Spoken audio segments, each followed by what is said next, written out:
O Brasil tem o maior rebanho comercial de gado do mundo, com mais de 220 milhões de cabeças. Não por acaso somos um dos maiores exportadores de carne bovina. Por isso, garantir o rebanho seguro é muito importante. E o país conquistou hoje um importante reconhecimento internacional nesse sentido. Mais 6 estados receberam a certificação da Organização Mundial de Saúde Animal como áreas livres de febre aftosa sem vacinação. Paraná, Rio Grande do Sul, Acre, Rondônia e áreas do Amazonas e do Mato Grosso. A aftosa é uma doença infecciosa. Quando afeta o rebanho, tem grande impacto econômico, já que muitos países impõem barreiras para comprar os produtos de origem animal de locais que tenham registrado a doença. E para falar sobre essa conquista e outras ações do governo na área, a gente recebe aqui no estúdio a ministra da Agricultura, Pecuária e Abastecimento, Tereza Cristina. Boa noite, ministra. Boa noite. É um prazer estar aqui com vocês falando para o Brasil. Ministra, o que significa para o Brasil esse reconhecimento internacional de mais estados do país livres de febre aftosa sem vacinação? É um marco, né? Nós só tínhamos Santa Catarina com esse reconhecimento e hoje nós recebemos na sessão geral da Assembleia Mundial da Organização Internacional de Epizootíades esse reconhecimento para esses 6 estados.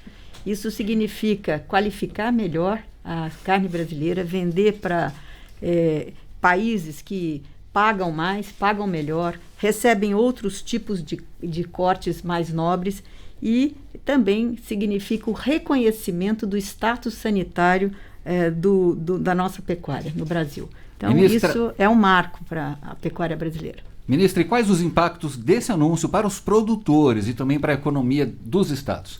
Olha, os produtores desses estados que receberam esse reconhecimento, com certeza terão aí mercados, né, mais importantes. Por exemplo, o Japão só compra carne de estados livres de aftosa sem vacinação. A Coreia do Sul, o Canadá, muitos países que só compram com esse reconhecimento. Então, isso é um sinal, isso é um encaminhamento para se vender carne mais cara para esses países que pagam mais pela carne com esse reconhecimento.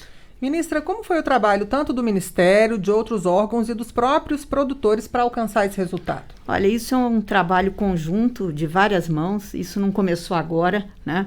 A aftosa no Brasil é discutida há mais de 50 anos, nós temos o Panaftosa que organiza também, fica no Rio de Janeiro, esse plano.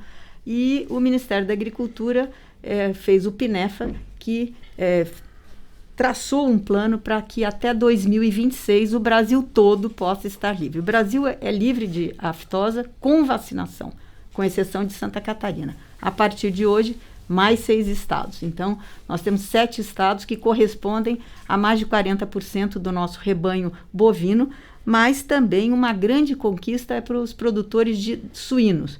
Porque com esse status, também a suinocultura pode atingir mercados que hoje o Brasil não conseguiria atingir.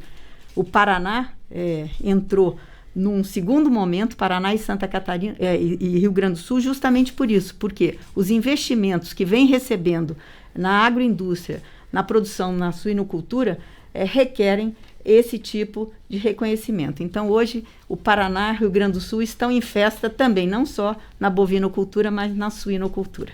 Ministra, esse trabalho, então, ele continua, né, para que outros estados, né, também tenham esse reconhecimento no futuro? Com certeza. Nós já começamos, tem muitos estados, porque nós não participamos? Porque receber esse reconhecimento e a retirada da vacina desde o ano passado, porque o estado tem que ficar um ano sem vacinação e com todo o monitoramento e acompanhamento.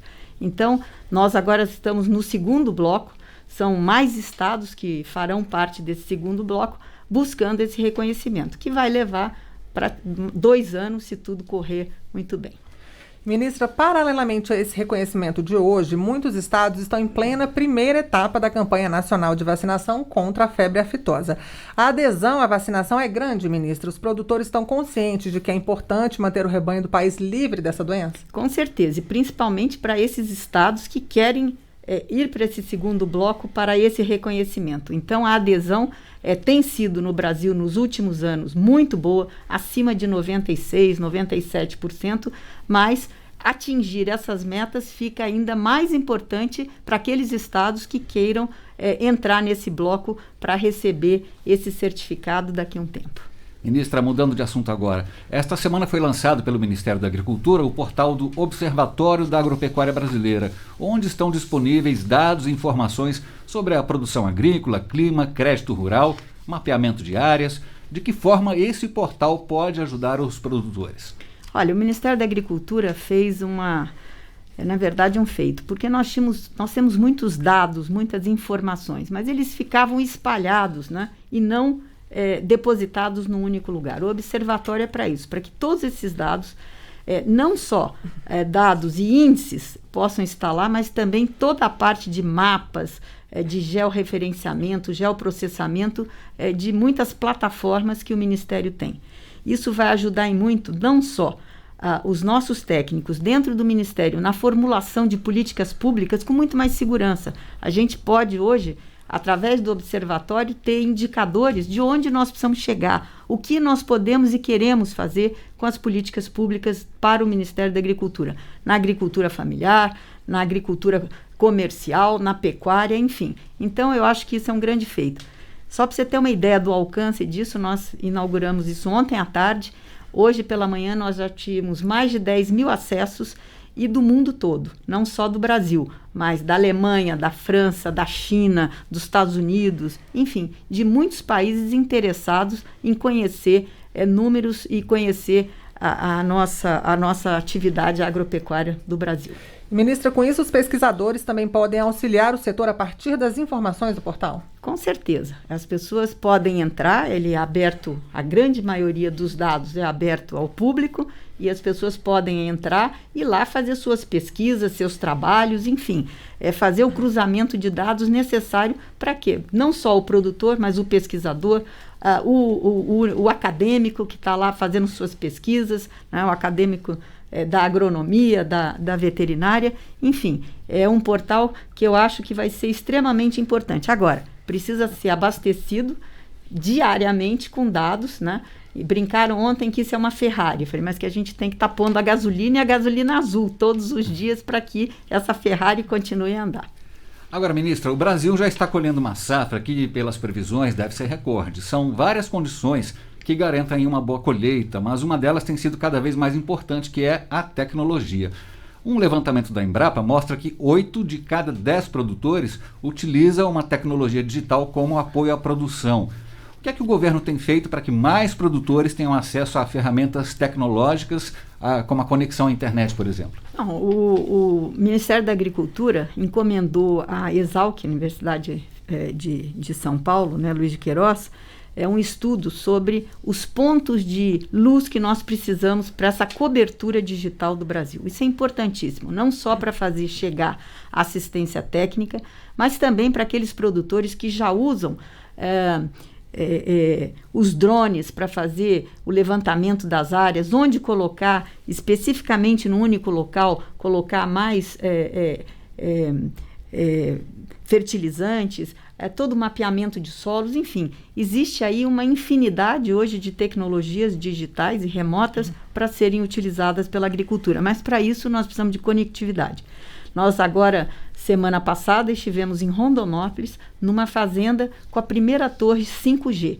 Nós já temos outras, né? O Ministério da Agricultura indicou ao Ministério da Comunicação, ao ministro Fábio Faria, 7 pontos, onde nós estamos colocando essas torres que têm um raio de 100 quilômetros, onde você tem, por exemplo, o mecânico está em São Paulo, ou no Rio Grande do Sul, da colhedeira, e aí ele faz, remotamente, ele mostra os pontos onde o mecânico que está lá na fazenda pode consertar, onde ele tem que mexer naquela máquina para consertar o seu defeito. Se tem um funcionário que está sem EPI andando pela lavoura, acende um alarme. Se tem um incêndio nessa propriedade, esse alarme toca. Enfim, tem uma série de utilidades hoje e de programas feitos para você usar. Isso não tem limite. Nós não sabemos, nós não conseguimos ter o alcance de onde isso vai chegar, mas é um espetáculo. E a qualificação das pessoas que vão trabalhar com essa tecnologia. E eu tenho muita esperança que o jovem volte para a área rural através de toda essa tecnologia que será colocada à disposição da área rural. E, ministra, quais seriam os ganhos não só para os produtores, mas também para o país com esse investimento em tecnologia no campo? Bom, primeiro você vai ter uma economia, vamos dizer. Você não joga mais fertilizante do que precisa, porque você tem isso esquadrinhado, você tem isso exatamente onde você precisa colocar menos, onde você precisa colocar mais. Então, você tem uma radiografia muito melhor, então você tem uma diminuição de custos de produção também. A hora certa da colheita, onde você vai perder menos peso naquele grão que você está colhendo. Enfim, tem uma série de vantagens que trará uma melhor gestão e também uma diminuição de custos para o produtor, aumentando assim o seu lucro, a sua receita. Ministra, a senhora acompanhou ultimamente o presidente Jair Bolsonaro em solenidades para a entrega de títulos de propriedade rural a assentados da reforma agrária e também a pequenos produtores. Quais são os benefícios desta ação do governo e qual a meta para regularizar a situação de produtores rurais no país? Olha, isso para mim é uma das coisas que mais me dão alegria e emoção. Quando eu vejo pessoas que estão há muitos anos, porque depois dos 10 anos, todo o assentado ou todo mundo que está naquele, que tem direito ao título da reforma agrária, e essas pessoas às vezes estão há 20 anos e não tiveram acesso a esse título. Então, a emoção é muito grande quando você vê muitas pessoas já mais velhas, casais, quando eles recebem esse título e eles falam para a gente, isso é a nossa carta de alforria, porque dali eles vão ter acesso a crédito, eles vão poder passar para os seus filhos, enfim, eles se tornam produtores rurais realmente. Ministra, outra novidade do Ministério foi o lançamento do AnalisaCar, que vai auxiliar os estados na análise dos dados do Cadastro Ambiental Rural. De que forma ele vai ajudar na preservação ambiental no país? Olha, isso é o fortalecimento e o encaminhamento do nosso Código Florestal, que foi votado pelo Congresso, discutido durante muitos anos, e as nossas leis são das mais rígidas do mundo. Com o CAR, que o produtor já fez a sua declaração, é uma autodeclaração, você está dando uma ferramenta para os estados, porque isso não é uma missão do governo federal, são dos estados brasileiros, dos 27 estados. Então, o que nós estamos fazendo é passar para os estados uma ferramenta, né, uma plataforma digital, para que essa análise seja feita em 60 segundos, porque você tem os mapas, né, da bacia hidrográfica, do uso do solo. Então, você tem aí, através da inteligência artificial, você tem a leitura desse cadastro, né?